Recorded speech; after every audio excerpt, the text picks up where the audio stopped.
Hello, everyone. I am back again for another Tuesday night of reading a Choose Your Own Adventure book. This one is number 12, Inside UFO 5440. You're the star of the story. Choose from 30 possible endings. Written by Edward Packard and illustrated by Paul Granger. And I forgot to put on my reading glasses, which I need to put on because I am getting old and cannot read this book clearly without the reading glasses. All right, that's better. Okay, and look at the back cover. Also, I always meant to look at what the pricing on these books used to be. So this was $1.75. One of these days I'm going to look up what that would be nowadays, accounting for inflation. It's probably the same amount that I paid for it recently. But yeah, it's $1.75. And the back cover, it shows this illustration here, which is probably also in the book somewhere.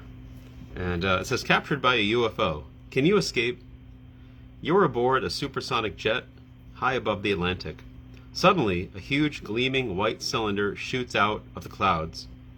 The next thing you know, you are inside the galactic ship Rachma, captured by the all-powerful U-TY Masters. How do you escape? If you pretend to cooperate with these ruthless beings, turn to page 82. If you try to sabotage the U-TY computers, turn to page 108. Be careful. One choice might lead you back to Earth, but another might put you in orbit forever. What happens all depends on the choices you make. And the best part is that you can keep reading and rereading until you've had many fantastic adventures. As usual. Yeah, so we're in yeah, Beth. So we're in pieces. That is not good. Not cool. Yeah, hopefully you don't get chopped in half. Quick break for being old. Yep, that was my old break. All right, front cover shows the those Easter Island statues, some kind of alien, and then it's something just occurred to me is that back in the 80s, I guess we were supposed to assume that this kid here, right to the left of the statue, was us maybe, and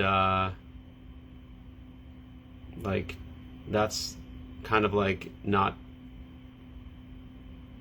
what I think the assumption should be now, but just my own personal observation there.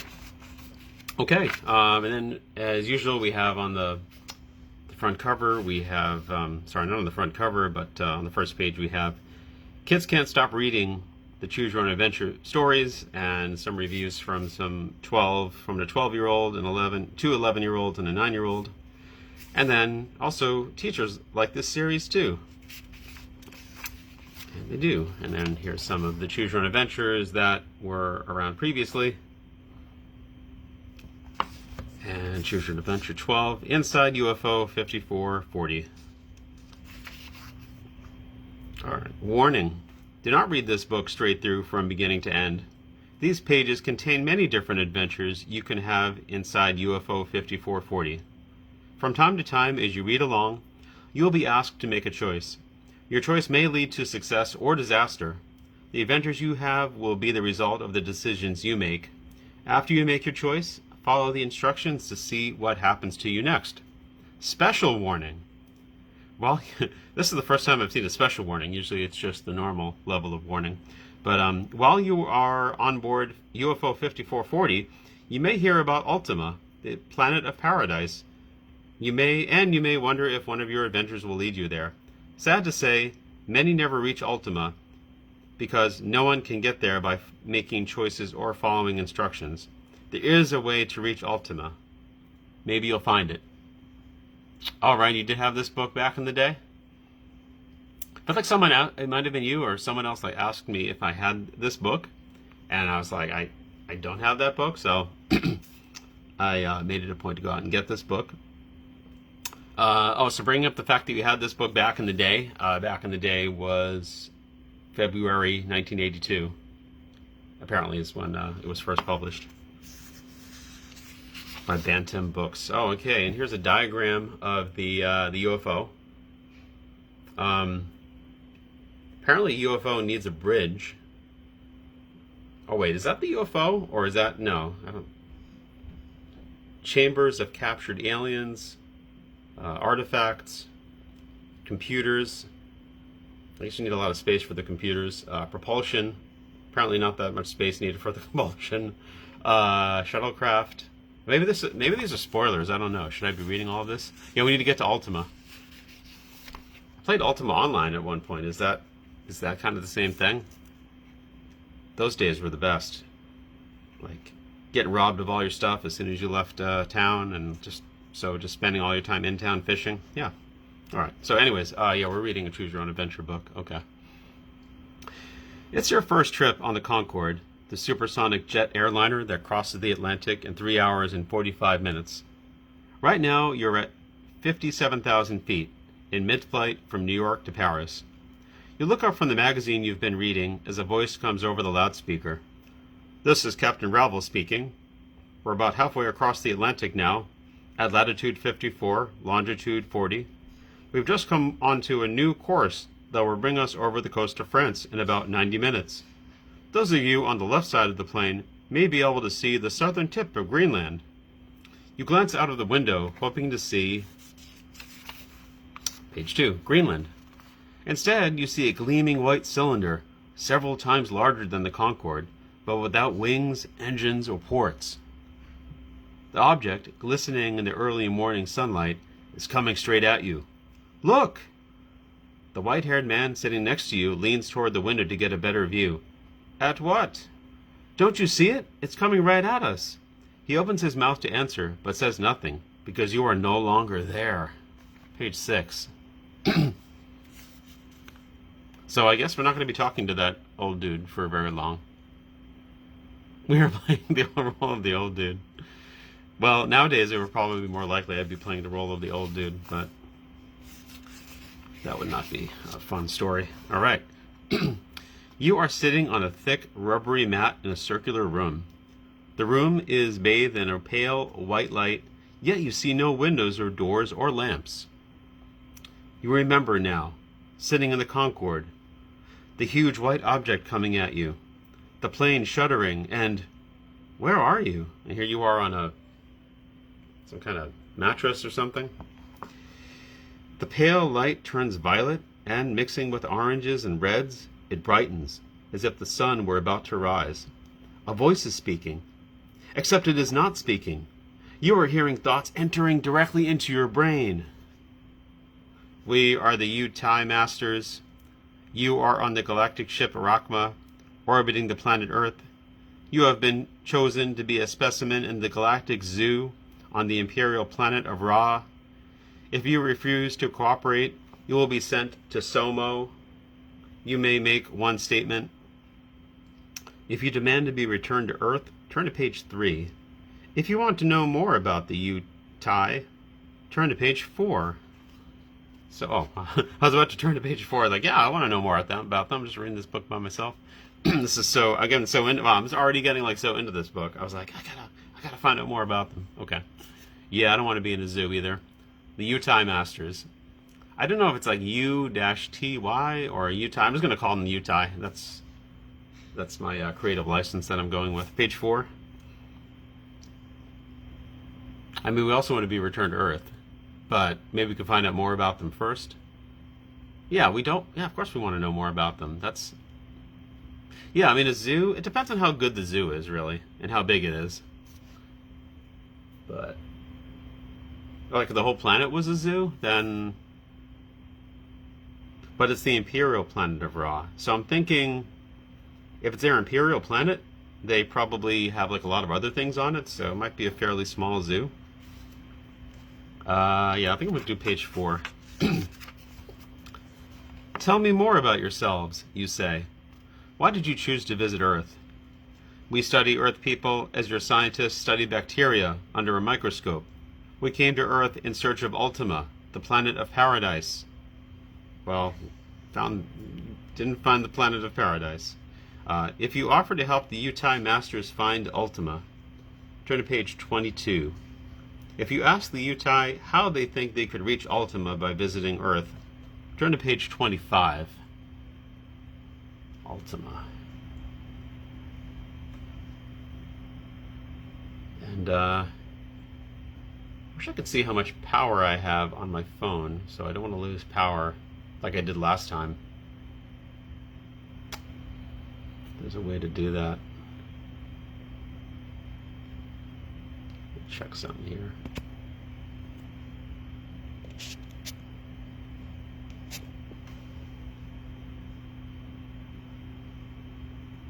Yeah, it seems like I'm doing okay here. Okay, sorry, I was just doing a quick battery check. Because last time I thought my phone was charging up the entire time, but it wasn't like charging up as well as it could have been or something, so I do have it plugged in. It's plugged in, like it was plugged in last time too, but it wasn't like plugged in enough or something. Okay, so page 25. Shake the phone some more. Oh yeah, I'm sorry about that, yeah. It should stop shaking now. Okay, yeah, let's do page 25. I like that plan.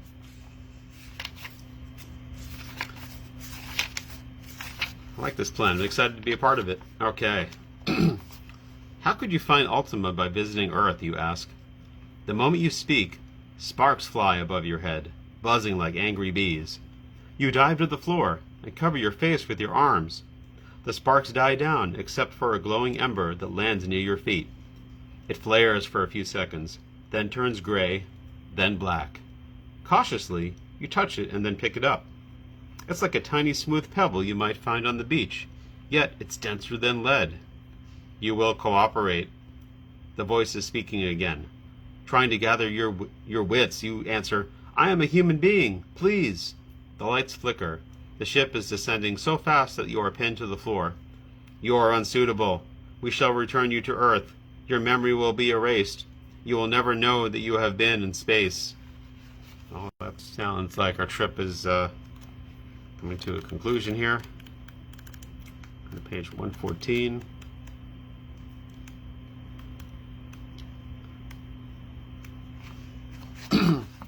You are sitting in your room at home, feeling very strange. What's happened? You remember having boarded the Concorde bound for France, sitting in a seat next to a white-haired man, then, reaching into your pocket, you pull out a pebble about the size and shape of a watermelon seed. Why is it so heavy? You turn it over and over in your hand, then toss it at the wastebasket. It's just a matter of luck whether it lands in the wastebasket or not. You have about a 50-50 chance. Does it go in or not? Turn to either page 41 or page 50, and then here we are tossing that pebble into the trash. So, oh, the 50-50 chance of getting into MIT was like that? Don? 50? If we have a 50-50 chance, then it would make sense that we'd turn to page 50, right? But what 50% is that? Is it the 50% where it doesn't land, or the 50% where it does? Like we don't know which one is the one. We don't know which page is the one where it will land in the trash. Oh, the part where we were unsuitable. Sorry. I read that a little bit after that part. Sorry. Or not sorry?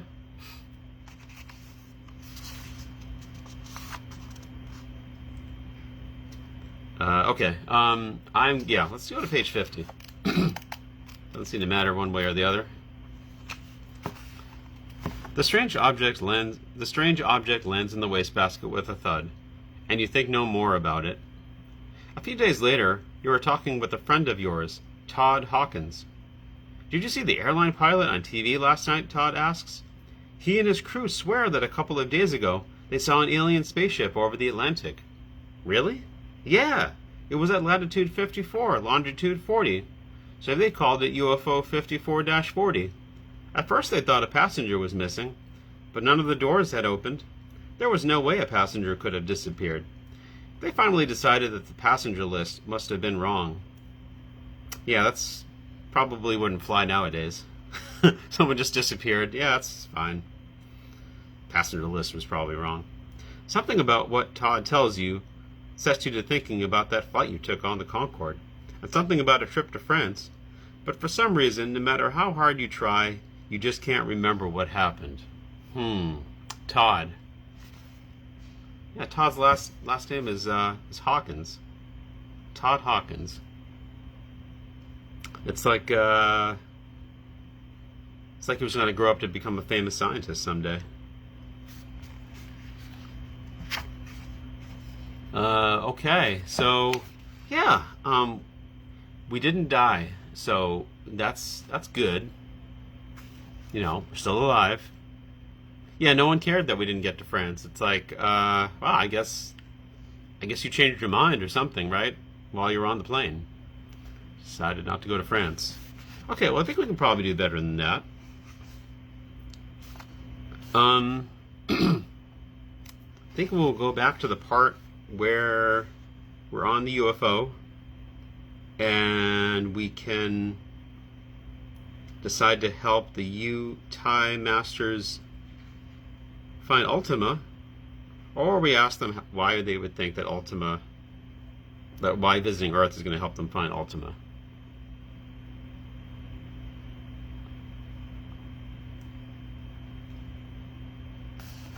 Or actually, there was a part before that. Now that seems like a good starting point. And we could do the part where we demand to be returned to Earth. That was a step before that, where we either can ask them if we want to know about whether we want to know more about the UTI, or we just demand return me to Earth. But demanding to be returned to Earth, that seems like a choice that no one would want to make. So I kind of skipped that. But what do people think? Do we want to help them find Ultima?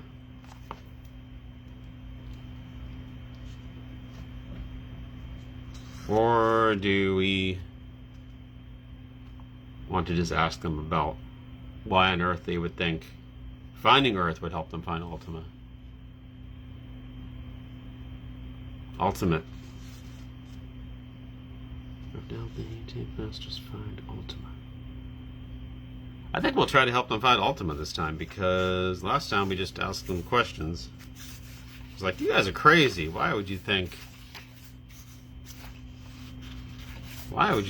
Earth would help you find Ultima? That's some crazy alien thinking. Yeah, what about the other tossing rock? I don't know. Let me see. I guess we could find out. Could do that. Oh, here we go. Does it go in or not? Turn to either page 41 or page 50. I think turning to page 41, the rock ricochets off something and then it hits you in the head and kills you. No, that's not what happens. Hopefully. Because there's always like there's like one option that... There was like one book where like one option, you're okay, and the other option is just like you're dead. So, I don't think this is that kind of book, but... Alright, here we go. You miss the wastebasket, and the object bangs against the wall. As you reach to pick it up, it leaps out of your hand and buzzes around your head like an angry bee. Then, while you stand dumbfounded, the object spins through your bedroom window, leaving only a tiny hole in the glass. You touch the hole. It feels as smooth as the rim of a drinking glass. Suddenly you remember the sparks flying about your head. You were on a UFO. You rush towards the door to tell whomever is home, then stop short and think for a minute. Your whole adventure might as well have been a dream, for who would believe it? Well, they might believe, that you disappeared off the plane. Might believe that part, but, yeah, the end. Well, so now we're going to go to page 22 and ask them about Ultima. Tell me about Ultima. Alright. I will help you find the way to Ultima, you say? You want to help us. That is good. Now you will go to the chamber of Earth people. You are pulled, as if by an invisible magnet, through a long, curving passageway that leads to an enormous room. At least a dozen people are there, seated in sleek chairs or on floor cushions. You see a sailor, a woman wearing a gown with stripes of different colors, a man dressed as a samurai warrior, and a beautiful olive-skinned woman whose dark hair flows over her shoulders and reaches her waist. The samurai warrior walks over to you and bows. Welcome to the Chamber of Earth people. Like you, we are all captives of the U-Tai masters. How long have you been here? 600 years, since the time of Yoshimitsu, shogun of Japan. At that time I've learned a great deal about the universe and about Earth, including your language. You don't grow old here? No. The U-Tai masters have kept us safe, have kept us at the age we were when we were captured. Go to the next page. This kind of like reminds me of like an old Doctor Who episode, but that's a different story. Okay. You look around. Some of the people are reading. Others are watching a video machine. A girl about your age is playing the flute. It sounds beautiful, and you wonder if she has been practicing for hundreds of years. Next, you notice an old man with long white hair and twinkling blue eyes. His face has a serene expression, and you imagine that he must be very wise. A girl with long black hair and a blond boy sit in another corner. Their legs are crossed, and I'm assuming that is one of them that has their legs crossed. Time for some racism. Yeah.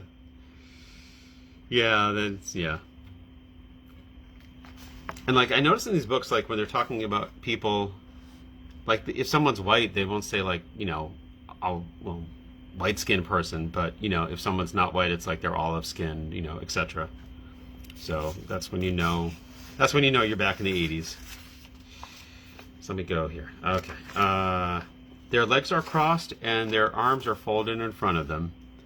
They both seem to be in trances, but as you look at them, the girl smiles, as if she had been expecting you. I'm Kim Lee, she says. If you talk to the wise-looking old man, turn to page 37. If you talk to Kim Lee, turn to page 117. Food-colored skin. Yeah. Thanks for, I hope I pronounced Yoshimitsu correctly. I have no idea. And I don't know why it's like, was it like hyphenated? Yeah, Yoshi-Mitsu. It's like an anime called Inuyasha, and probably mispronouncing that too, but yeah, this is, by the way, this is written by Edward Packard. Yeah. He wrote a lot of the early Choose Your Own Adventure books. Edward Packard. And so I think actually he created the Choose Your Own Adventure series. I don't know if he created it, but yeah, let's talk to Kim Lee. Sorry. Mayonnaise colored. All right. Talk to Kim Lee. I'm kind of scared of what kind of dialogue is going to happen between us and Kim Lee, but This was published in 1982. Just got to keep telling myself that. All right. You talk with Kim Lee for a long time. Somehow you feel sure that she and you will be good friends. Is there any chance for us to escape, you finally ask? Kim Lee places a hand on your shoulder. We are like butterflies in a net, captured by the U-Tai masters. Soon, very soon, the Rockma will leave for Earth for its home planet, Ra, your new home, hundreds of light years away. We shall never see Earth again. I've got to get out of here, you cry. I want to meet the U-Tai masters. Maybe they will listen to me. Kim Lee shrugs. I could show you how to come face to face with the U-Tai. I must warn you, though, no one who has ever tried it has ever returned. Butterflies in a net. She seems to speak in lots of metaphors for some reason. No. And then, okay, so if we decide to meet the U-Tai face to face, which Kim Lee said that's a bad idea, Turn to page 38. We could just be like, yeah, Kimley, what do you know? You just know about butterflies in a net. But I know what I'm doing.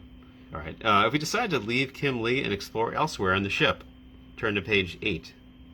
So I guess either way, we're going to leave Kim Lee. And also funny, it just says you talked to her for a long time, but it doesn't like actually describe any of the conversation that you had. Yeah, pretty much. Yeah, Orientalism in space. They aren't going to talk to you, dude. Yeah, I don't think they are. Page 38 or page 8. Yeah, they're not going to talk to me. I'm going to explore the ship.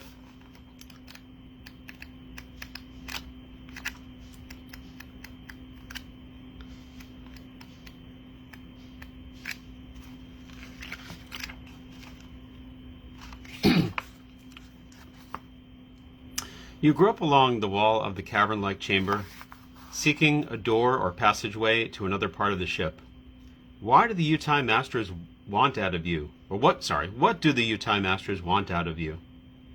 Why did they have to pick you out of 4 billion people in the world? You shall not leave the chamber of the earth people. Once again, the voice you hear is not a voice at all, but a thought directly entering your brain.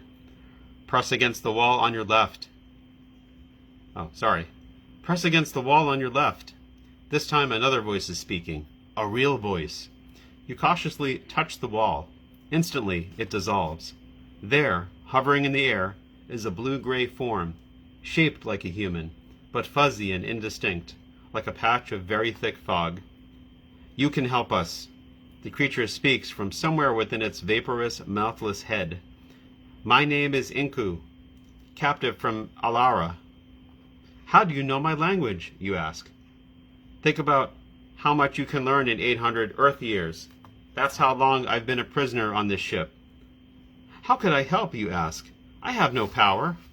We'll turn to page 7. Here's the fuzzy, indistinct cloud alien. That picture is Han Solo. I feel like this is the Han Solo in Carbonite. Maybe. Go to page 10. I have no power. Inku holds out a tiny statue. It has taken me hundreds of years to make this. It is an idol that the Utai Masters, the rulers of this ship, believe will lead them to Ultima, the planet of paradise. They will follow the orders of whomever holds it, if that person is a human being. I am not, but you are, so take it. But you must promise me this. If you get control of this ship, you will take me to my home planet. You think a moment and say, before I decide to promise you anything, tell me, would I be able to reach Ultima? You cannot reach it by choosing what to do, says Inku. Before you can ask him what he means, you hear the voice inside your brain. Follow the amber lights back to the chamber of the earth people. Do not talk. Do not take anything with you.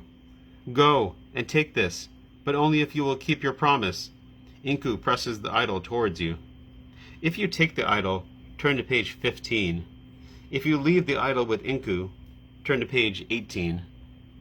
Yeah, I do like the illustrations. They are very cool. Very late 70s, early 80s style. It kind of reminds me of like the cartoons you'd see on like Sesame Street at the time. And like children's informational commercials. Did the Utah have a human fetish? Possibly. Take the idol. Take the idol. Let's 2 votes for take the idol. I feel like, why would we not help Inku? You know? Let's help them out. Or help them out. Didn't actually say whether there was a him or a her, so help them out. So, yeah, we're taking the idol. We're doing it. You take the idol and start down the passageway, following the moving amber lights. The object in your hand seems to be a statue of a human head, a strangely distorted head. Suddenly, the lights grow brighter. You can see the idol more clearly. It looks like one of the mysterious stone statues erected in ancient times by the inhabitants of Easter Island in the South Pacific. But you have no chance to think further.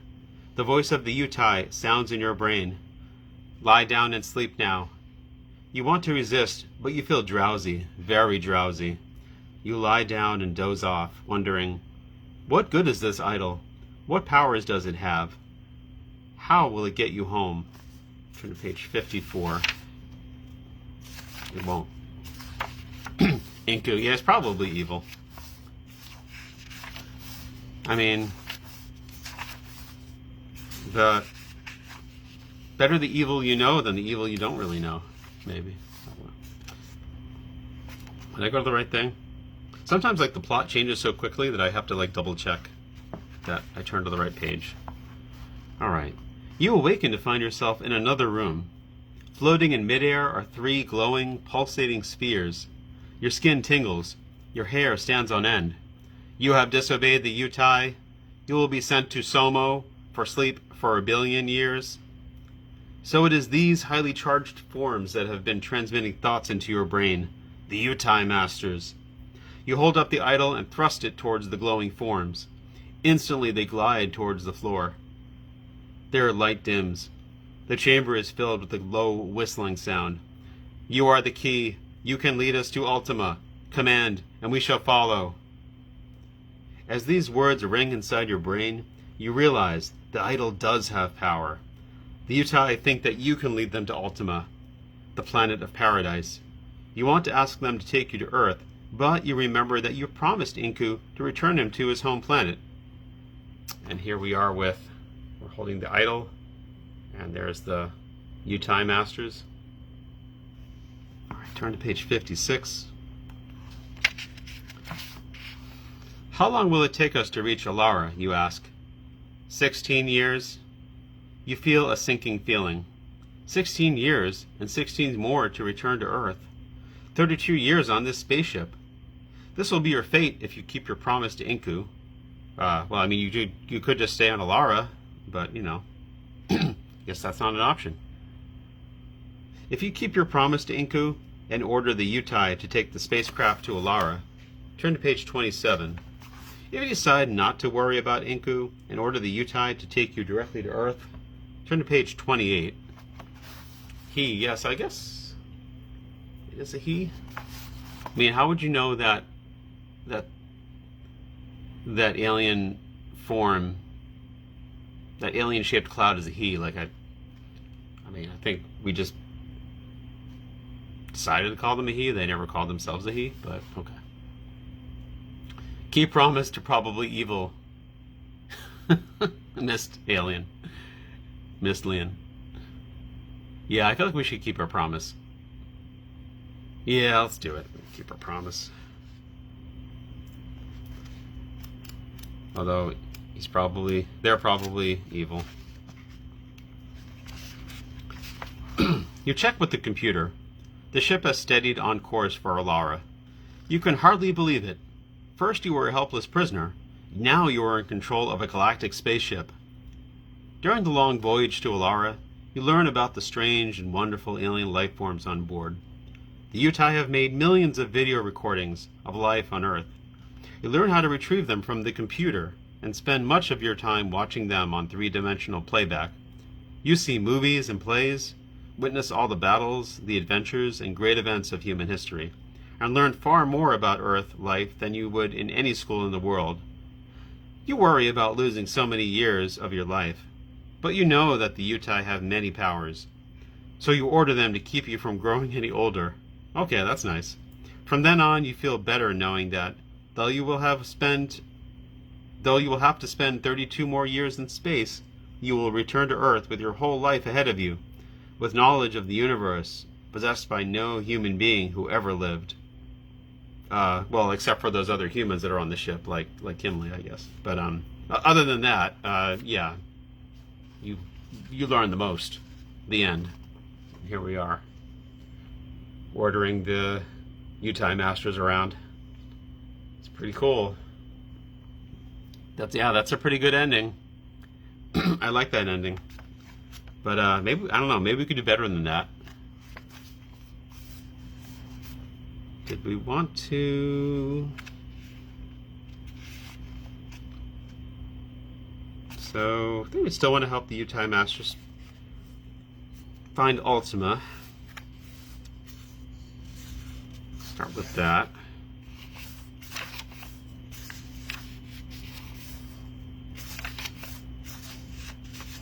Wait, what about the other humans? I guess they're just stuck in the zoo. We get there.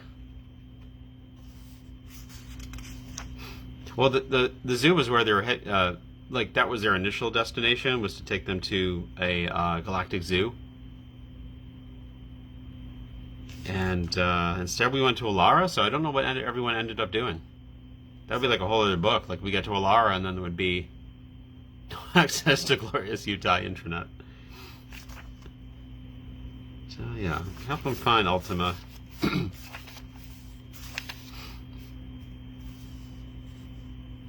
And then we met Kimley. Okay. Well, they had the choice at this point of either talking to Kimley or talking to the wise-looking old man.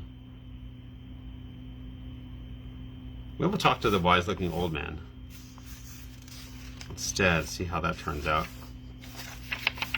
See what adventures will go on with the wise-looking old man. Page 37.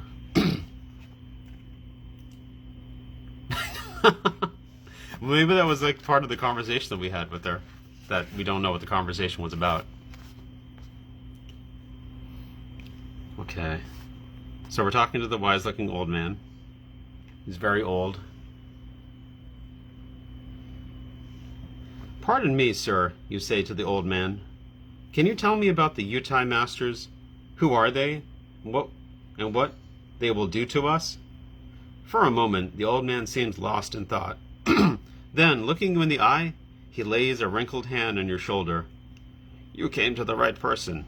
My name is Angus. I was the first human captured by the Utah. Aliens advanced so far beyond Earth people that they are made of energy instead of matter. That was almost 1,200 years ago, the same year the Vikings invaded Scotland. I can tell you what you want to know, but knowledge does not always bring happiness. I think you should wait before asking me. We have lots of time." He's about to drop some wisdom here. If you decide to wait, turn to page 61. If you ask the old man to tell you everything now, turn to page 64. "Old man, tell me everything you know." It's like start shaking him by the shoulders.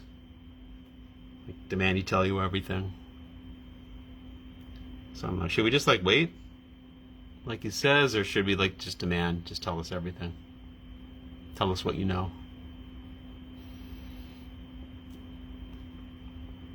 Yeah, old people are always trying to like drop some wisdom on us. Should we wait? Yeah. That seems to be the general consensus here. Or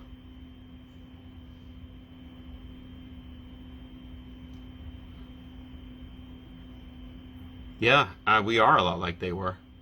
Oh man, nah, nah. No, I'm not gonna start singing the song. Sorry. Actually, I did start singing it too late, but I'm not gonna continue it.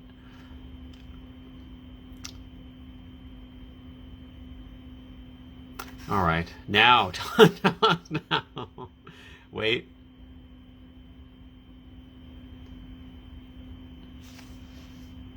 So should we wait or?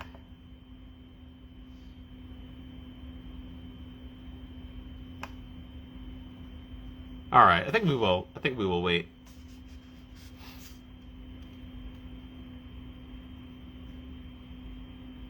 What if they come back to Earth and like everyone on Earth is also now just made of energy? There's like no one left made of matter. And then they get put in they get put in a zoo on their own home planet because now at this point they're like so different from everyone else around them. Yeah. They'd be like, "Oh, they blew it up." Statue of Liberty is like reduced to rubble. All right, I think we're. I'm sorry. I think we're gonna wait. Or no, I think.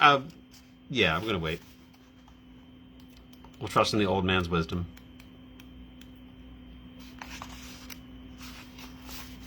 You're right. We do have lots of time. I will wait. You turn to look at the others in the room, and your eyes meet those of a boy about your age. He motions you over. "See that wall?" he says. "I have heard that there is a way to open it.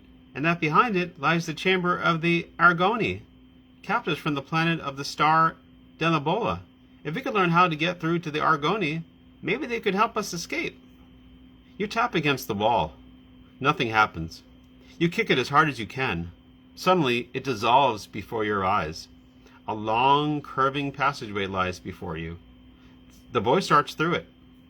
You follow cautiously. Looking back, you see that the wall has formed again around you. You continue on through the passageway. The light grows brighter. Now you can see clearly. The room is crowded with huge, hairy creatures that look like great purple-headed spiders. Help! The boy screams and turns towards you. In a flash, one of the monsters springs forward. To your horror, it swallows the boy in one gulp. You scream and turn to run, but you are its next victim. The end. Yeah, the picture is basically like, even before we start reading, is telling us what's going to happen, which kind of ruins the surprise, but yeah, there we go. I don't know if that's us or the boy. I'm assuming that's us. Yeah. Well, that was, I guess the old dude was wrong. Well, we should have waited, but we shouldn't have listened to that boy. Like, that wasn't waiting either. I think we misunderstood the, what he meant by waiting. It's like, wait before you do anything. Just don't do, yeah, so we got one bad ending where we got killed. So, we can cross that off our checklist, our bucket list there. So, yeah, no, old man, just tell, I guess the moral of this story is, like, if an old person tells you to wait, just, like, tell them, just tell me everything now. Go with that instead. I don't want to wait, you reply. I want to know the truth now. Very well. Angus beckons you closer. The Utai have taught us how to speak in thought waves, but we will never understand more than a tenth of what they know. They have studied the Earth for more than 1,000 years, hoping to find the path to Ultima, the planet of paradise. But they have given up and are preparing to leave for their home planet, hundreds of light years away. Is there really a planet of paradise, you ask? Yes, there truly is, Angus replies. But the Utai have not found it yet, for there is no way to reach Ultima by making a choice or following directions. Is there a chance I can return to my own home? I wish I knew. I only know that pleading with the Utai is useless. Perhaps, just perhaps, if you are willing to pretend that you are crazy, they might decide you're unsuitable for the zoo. They might let you go, but I warn you, the Utai are unpredictable. Should you pretend to be crazy? The plan might work. On the other hand, the aliens communicate with thought waves. They are highly advanced. Suppose they can tell that you're just pretending. What would they do then? If you decide to pretend to be crazy, turn to page 63. If you know you can't, turn to page 107. I mean, maybe we're crazy. Possibly. Well, I pretend to be crazy. No. I don't think we're going to be able to fool them into thinking that we're crazy. Like, I think they're more advanced than that. If they can communicate through thought waves, they can probably read our thoughts too, but yeah, we know that we can't. Yeah. No, we're not going to pretend that we're crazy.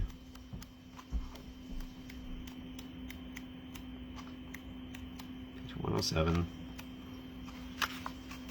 You decide that pretending to be crazy might only make things worse. You pace back and forth, trying to decide what to do. Suddenly, a wall dissolves.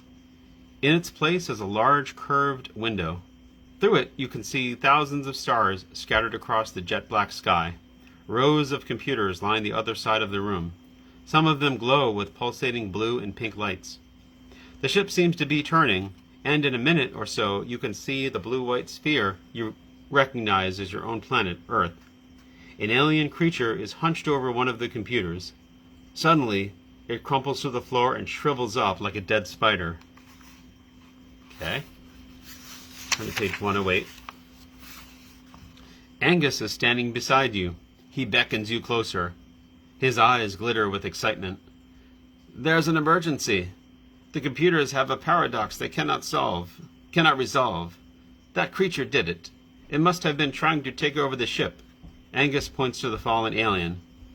Some defense mechanism of the UTI killed it. He turns away and studies symbols appearing on a display screen. Our new course will take us near the Earth. There's a shuttlecraft on board this ship. We might be able to take it before the computers resolve the paradox. If the UTI detect us, they will send us to Somo, to sleep for 1 billion years. Shall we try to escape? I don't know if that's us saying, shall we try to escape, or Angus, but... And also, sleeping for 1 billion years seems kind of excessive. Like, I think like 1 million years would do the trick. Like, I don't know, like, why it needs to be that long, but... Okay, if you try to escape with Angus on the shuttlecraft, turn to page 105. If you try to think of something else, turn to page 97. Yeah, I don't know about taking the shuttlecraft. That seems kind of crazy. Like, they probably have, like, I mean, if they were able to, like, beam us aboard the ship, like, instantaneously, then probably wouldn't be able to escape in a shuttlecraft. They'd probably just, like, beam us back on board. Yeah. We should think of something else.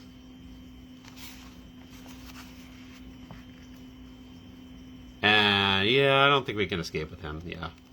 Sorry, Angus. Is there something we can do with these computers, you ask Angus?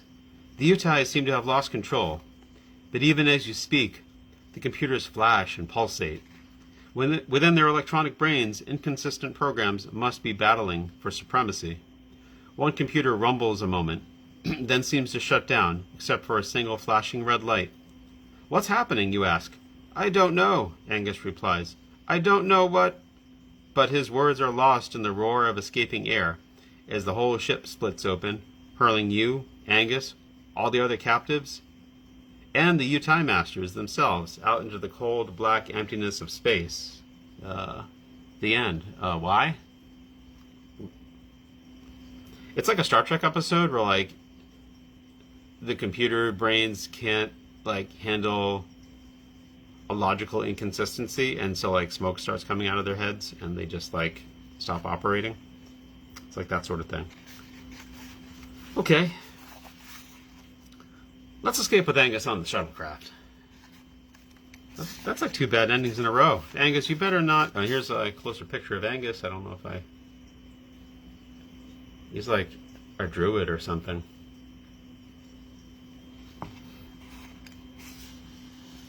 Alright, 97. Oh wait, no, not 97. 105. Let's try to escape, you say. It takes Angus only a few minutes to find the portal leading to the shuttlecraft. At his touch, the wall opens, revealing a sleek, saucer-shaped vehicle. It really looks like a flying saucer, you exclaim. That's not a coincidence, says Angus. It's the most efficient shape for a spacecraft. Okay. In a moment, the two of you are seated in the cockpit. We are lucky indeed, Angus says. This craft is controlled automatically. Watch. Instantly, the craft catapults into space, then veers towards Earth. Within a few hours, you are looking down at farms and woodland below as the craft rapidly descends, brakes, and seems to float for a few moments before gently setting down in a cornfield. Looking through the side ports, you can see 2 farmers standing by a pickup truck. They are pointing at you, obviously excited by your arrival. Turn to page 106. The hatch opens, and you leap to the ground. Come on, you call to Angus. I'll give you a hand. But the kindly old man shakes his head. Thanks, but when I was captured 1,200 years ago, I had only a few years to live. So I'll stay on this ship, where I won't grow any older. Besides, my family and friends died long ago. You're still holding your hand out towards Angus when the port closes and the craft suddenly and completely disappears, leaving you staring in disbelief at the cornfield where you landed minutes before. Hey, what was that? Where did you come from? Where did that thing go? The farmers yell as they run towards you. The end. Are the farmers, like, about to kill me or something? Like, I don't know. Do they think we're an alien? It's like Back to the Future where, like, Martin McFly, he gets out of the ship that, like, He gets out of the DeLorean when it crashes into the barn. They're like, take that, you mutated son of a bitch. Okay. Huh. Let's see. And there's like, I keep seeing like, as I'm flipping the pages, I keep seeing like really cool stuff. It's like, how do I get to that cool stuff? Like, I don't read anything beforehand when I read these.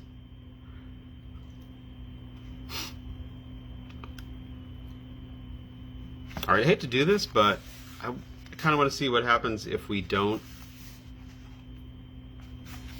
No, that wouldn't be right. Not helping Inku.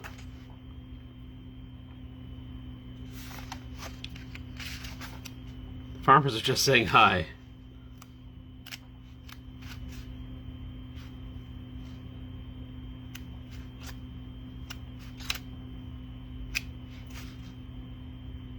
Talk to the wise-looking man. Oh, I know. Alright, then the wise old man told us everything.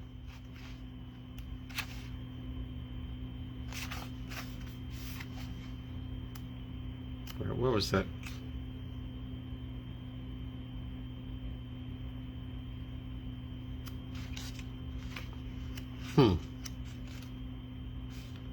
Yeah, decide. Alright, sorry. So the old man told us everything. Let's pretend to be crazy. I just want to see what happens. Oh man. It's not easy to pretend to be crazy. You charge around the room screaming, I am Napoleon! I am Napoleon! Nothing happens, but you must keep it up. I am Napoleon! I am Napoleon! Your voice gets hoarser and your head aches. You begin to feel as if you really are going crazy. Your mind goes blank. You are lying in a small room. Everything that ever happened to you seems to be far in the past. You must be somewhere in space, for you have no weight at all. A soft voice is speaking in your brain. You were acting strangely. We gave you something to make you feel calm and at peace. You are unusual. We shall study you closely in the laboratories of the UTI. The end. Okay, so acting crazy does not work. Confirmed.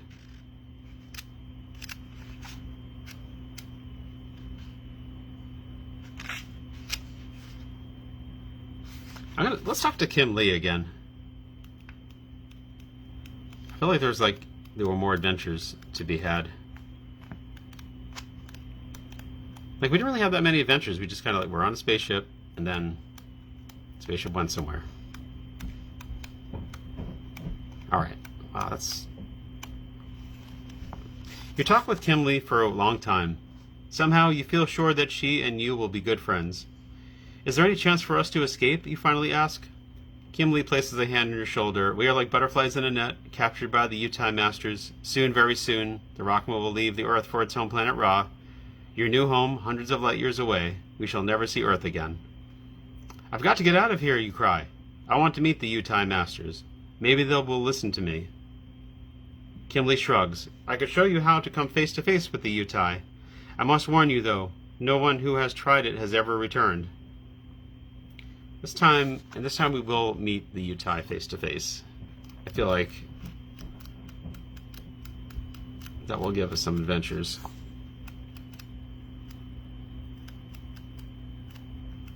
Or maybe not. Follow me, Kim Lee says. We will find the UTI. But remember, if you say the wrong thing, they will store us forever, like eggs in a carton. Your new friend leads you through a series of long, twisting corridors. Sometimes you pass through walls that dissolve at her touch, and then form again behind you. Suddenly, the UTI Masters are before you, 3 spheres no larger than basketballs. They hover in the air, glowing like pink and violet clouds above the setting sun. What will they do? What will they ask? At first, nothing happens. You want to speak, but you dare not. Are you being hypnotized by the glowing, pulsing lights? For a moment, you wonder whether you are still alive, or whether you have entered an afterlife of another universe. The voices, rich as a chord played on an organ, sound in your brain. We have been watching you. We can predict everything you will ever do, ever say, for the rest of your life. On hearing these words, you are filled with anger and fear. Try to think of something that would truly surprise them. If you cry, "Put me back on Earth," turn to page 75. If you throw back your head and laugh, turn to page 76. If you say 2 lines from a nursery rhyme, thinking that they would never predict that you would say that, turn to page 79. So put me back on Earth. Yeah, crazy people, huh? They're so funny. Throw back her head and laugh.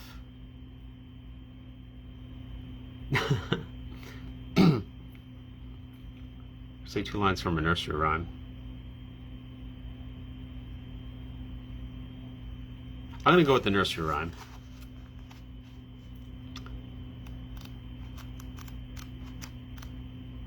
Oh. You think for a moment and say, Humpty Dumpty sat on a wall. Humpty Dumpty had a great fall. All the king's horses and all the king's men couldn't put Humpty together again. The Yutai glow more brightly for an instant. We know everything about you. You feel like rushing at these cloud-like energy balls and seizing them. As if to warn you that they know your thoughts, they rise like a shower of sparks, radiating such heat and light that you reel back, throwing up your hands to shield your eyes. Then you feel a mysterious force pulling you back, lifting your feet off the floor as the voices call. We knew that you would say that in rhyme. Now we shall give you lots of time. On to Somo you will go, to sleep a billion years or so. Oh, that's nice. They did a poem too. The end. That's not cool. All right. Let's throw back our heads and laugh instead.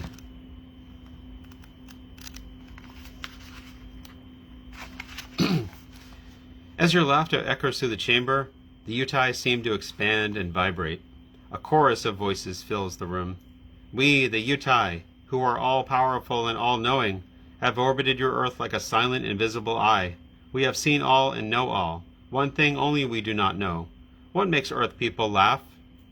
Hearing this, you cannot help but laugh again. A moment ago you were frightened by the awesome presence of the Yutai. Yet now these all-powerful creatures are begging you for the answer to a simple question. Kim Lee steps forward. Now I remember the saying of the Chinese philosopher, Sung Chi.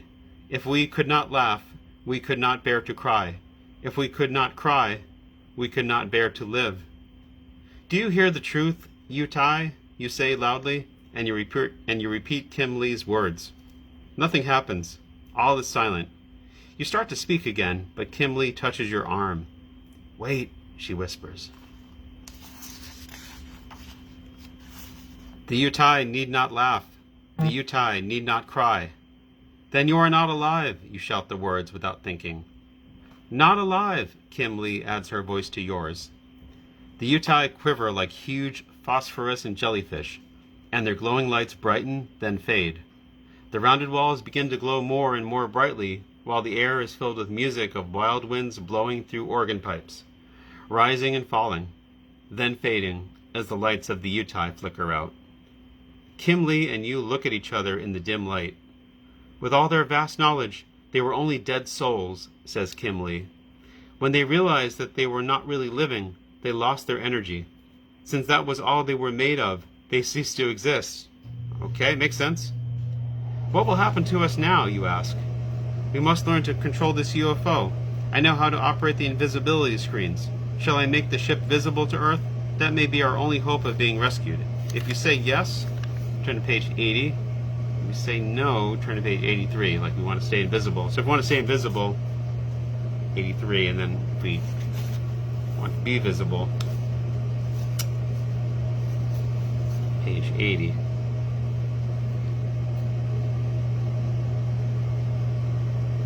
Anybody has any preference one way or another?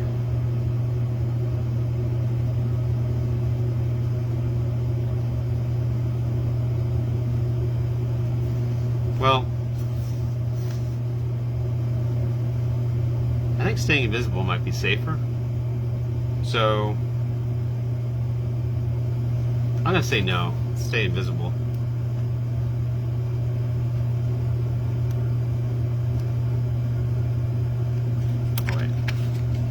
or unless somebody else thinks we should not be visible.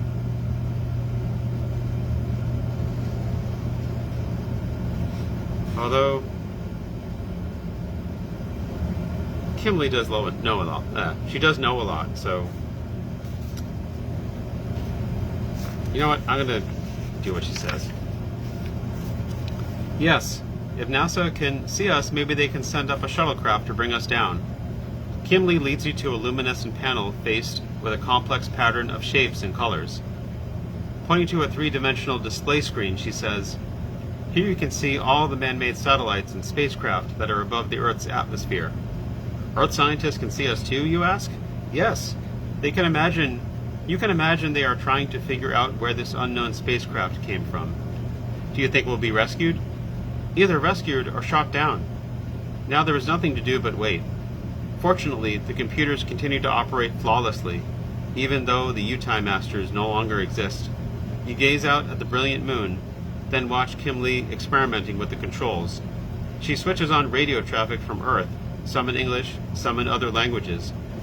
Then, from one of the speakers, a voice calls out, "We have detected you. We will assume you are an enemy unless you identify yourself." Kim Lee quickly speaks into her microphone.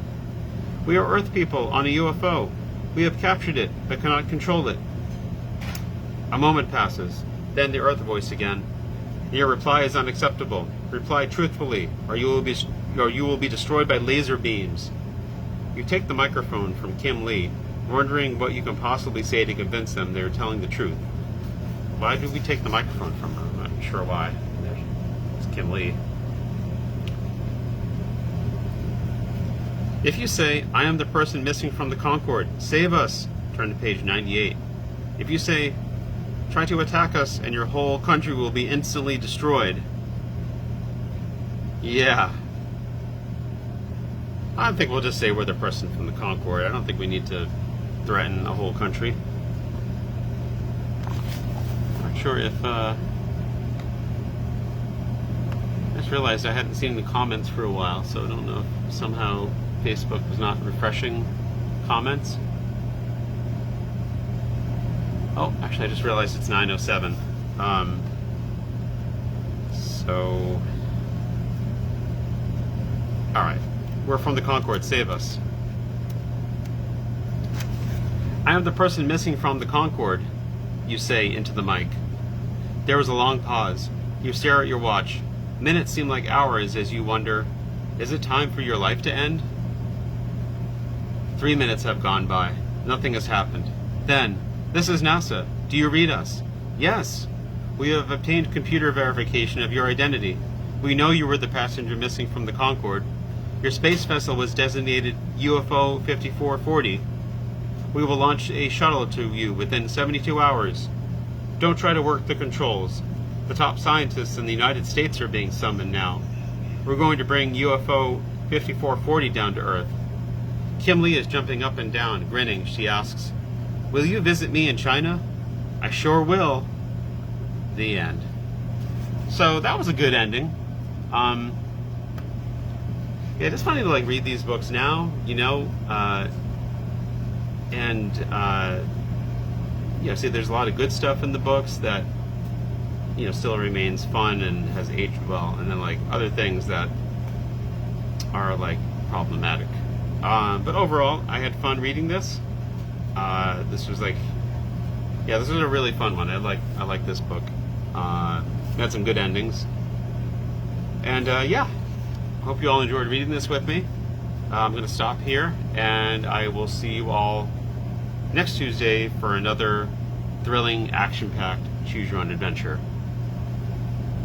Take care, everybody.